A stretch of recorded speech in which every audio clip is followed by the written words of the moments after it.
Mi nombre es José Pérez y voy a hablar sobre la programación orientada a objetos de la materia de lenguaje de programación con la profesora Bárbara Briceño. La programación orientada a objetos ha tomado las mejores ideas de la programación estructurada y los ha combinado con varios conceptos nuevos y potentes que incitan a contemplar las tareas de programación desde un nuevo punto de vista. La programación orientada a objetos permite descomponer más fácilmente un problema en subgrupos de partes relacionadas del problema. Entonces, utilizando el lenguaje se pueden traducir estos subgrupos a unidades autocontenidas llamadas objetos. Pero antes, vamos a definir qué es una clase. Una clase es un molde o plantilla a partir de la cual se pueden crear objetos. Un ejemplo de ellos es la clase carro. Pero, ¿qué es un objeto? Es una entidad del mundo real que posee estados que son atributos y comportamientos que son métodos. Se trata de una instancia de una clase. Un ejemplo, un carro posee color, marca, número de puertas, puede acelerar, cambiar de velocidad, frenar, cambiar de dirección, etc. Pero vamos a ver las ventajas más importantes de la programación orientada a objetos. Reusabilidad. Cuando hemos diseñado adecuadamente las clases, se pueden usar en distintas partes del programa y en numerosos proyectos. Mantenibilidad. Debido a la sencillez para extraer el problema, los programas orientados a objetos son más sencillos de leer y comprender, pues nos permiten ocultar detalles de implementación dejando visibles solo aquellos detalles más relevantes. Modificabilidad. Es la facilidad de añadir, suprimir o modificar nuevos objetos. Nos permite hacer modificaciones de una forma muy sencilla. Y otra ventaja es fiabilidad. Al dividir el problema en partes más pequeñas, podemos probarlas de manera independiente y aislar mucho más fácilmente los posibles errores que puedan surgir. Pero en todo esto, en la programación orientada a objeto, hay ciertos desacuerdos sobre exactamente qué características de un método de programación o lenguaje le definen como orientado a objeto, pero hay un consenso general en que las características siguientes son las más importantes. Abstracción. Es un proceso mental por el cual se ignoran las características de algo, quedándonos con lo que realmente nos importa. La clave para entenderlo es un proceso mental. Así que nos tenemos que poner a pensar, extrayendo aquello que realmente nos importa o ignorando lo que no sea esencial. La abstracción es algo que está en nuestra rutina diaria. Si no lo realizáramos, nuestro cerebro se colapsaría con toda la información que tenemos a nuestro alrededor. Un ejemplo de ellos es cuando viajamos en un vehículo. ¿Nos importa cuántos callos de fuerzas tiene el vehículo? No. Lo que nos importa realmente es aquello que nos interesa como pasajeros, que es que encienda, que sea cómodo, que ruede, etc. Las cosas esenciales. No nos importa si se mueve con gasolina, gas o electricidad, tampoco nos importa su cilindrada, potencia, consumo, la empresa que lo fabricó o el año en que lo hizo, ni el estado nutricional del conductor, por poner varios ejemplos. Así pues, nos estamos extrayendo de muchos detalles y quedándonos con lo fundamental. En la programación tradicional, la incorporación de las funciones o procedimientos trajo consigo una abstracción que cambió el mundo. Algo tan simple como tener funciones que realizan procedimientos y a las que podemos invocar enviando parámetros, abstrayéndonos de su complejidad. El algoritmo de esa función puede estar hecha de mil maneras distintas, recursivo, iterativo, con un bucle for, while, etc. Pero todos esos detalles le importan absolutamente nada a quien va a llevar a esta función, sino que lo esencial para él es el nombre de la función, los parámetros y el tipo de retorno. También tenemos el encapsulamiento. El encapsulamiento es un mecanismo que consiste en organizar datos y métodos de una estructura, conciliando el modo en que el objeto se implementa, es decir, evitando el acceso a datos por cualquier otro medio distinto a los especificados. Por lo tanto, La encapsulación garantiza la integridad de los datos que contiene un objeto, es decir, se ocultan los detalles del soporte donde se almacenan las características de una abstracción. En este punto, el detalle clave para entender está en la palabra soporte. Cuando encapsulamos, estamos guardando cómo se soporta algo, cómo se almacena, qué medio es, cuál es su nombre, etc. Un ejemplo es como cuando nos dan un medicamento encapsulado, donde no se ve lo que hay dentro. Solo se puede tocar la cápsula, pero no se ve si dentro hay polvo, un comprimido, el color que tiene, etc. Nadie quiere que se toque el medicamento y por ello lo entregan encapsulado. Dicen al paciente, tómate esto, pero no le permiten tocar ni ver lo que hay dentro. Probablemente porque la cápsula está preparada para disolver en el lugar correcto y no interactuar con la saliva de la boca o quizás con los jugos intestinales.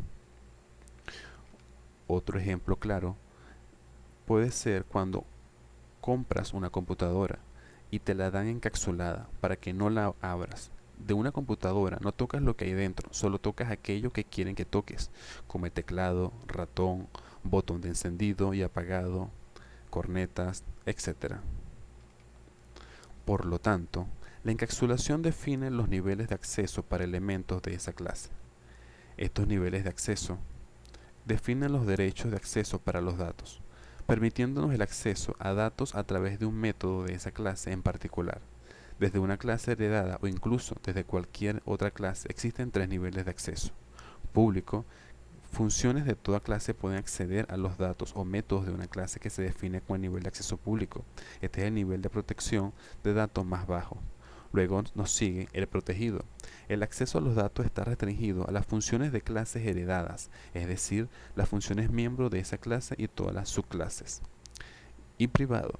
El acceso a los datos está restringido a los métodos de esa clase en particular, de esa clase que solo ella puede usar. Este es el nivel más alto de protección de datos. Otra característica de la programación orientada a objeto es la modularización, que está en sí intrínsecamente relacionada con la abstracción. Los programas pueden escribirse en módulos, los que permiten que un problema general pueda descomponerse en una serie de subproblemas independientes. Divide y vencerás opera bajo ese principio. Cuando una tarea debe realizarse más de una vez en un mismo programa, la modularización evita la programación redundante, ya que una vez definida la tarea como un módulo independiente, puede ser invocada desde cualquier parte del código. Se aprecia también una menor longitud del programa. También se puede entender como la descomposición de un sistema creando una serie de piezas que colaboran entre sí, poco acoplados y cohesivos. Modularidad es tomar un sistema y tener la capacidad de segmentarlo en diversas partes independientes que tengan sentido.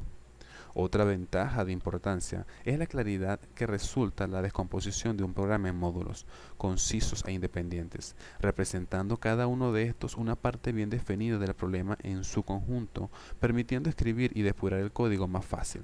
Su estructura lógica es más clara, lo cual es sumamente útil si el programa es largo y complicado.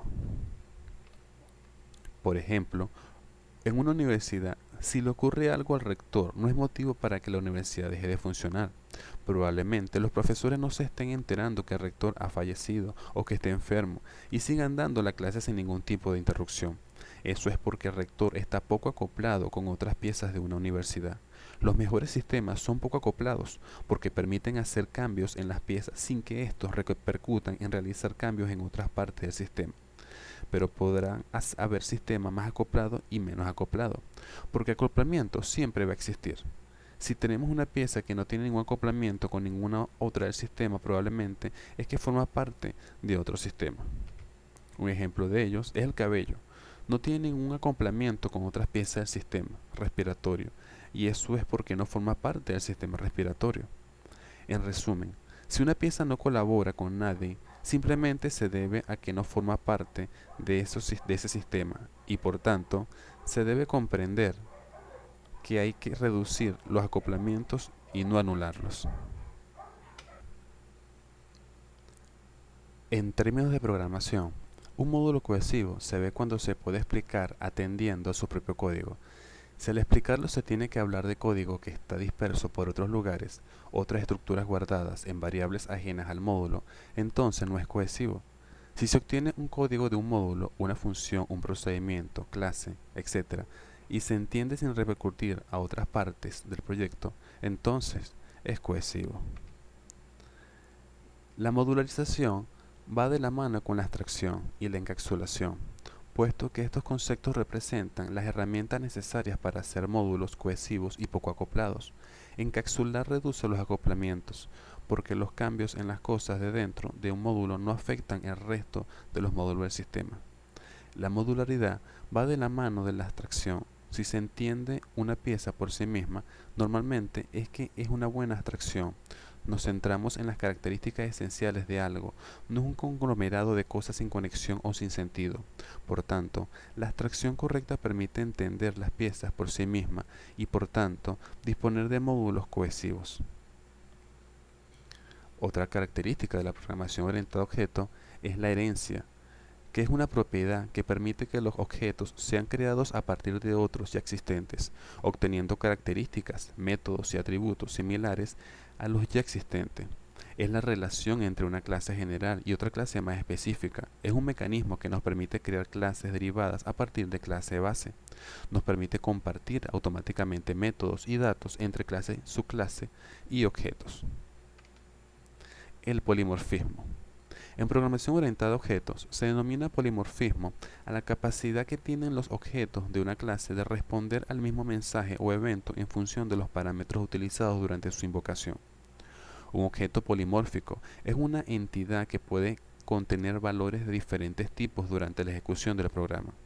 En algunos lenguajes, el término polimorfismo es también conocido como sobrecarga de parámetros, ya que las características de los objetos permiten aceptar distintos parámetros para un mismo método, diferentes implementaciones, independientes para cada una de ellas.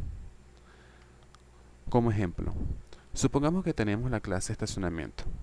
Dentro de esta tenemos un método llamado estacionar. Puede que en un estacionamiento se tenga que estacionar coches, motos o autobuses. Sin polimorfismo, tendría que crear un método que permitiese estacionar objetos de la clase coche, otro método que acepte objetos de la clase moto para estacionarlos, etc. Pero como ya sabemos, estacionar un carro, una moto o un bus es bastante similar. Entrar en el estacionamiento, recoger el ticket de entrada, buscar un puesto, situar el vehículo dentro de ese puesto y listo.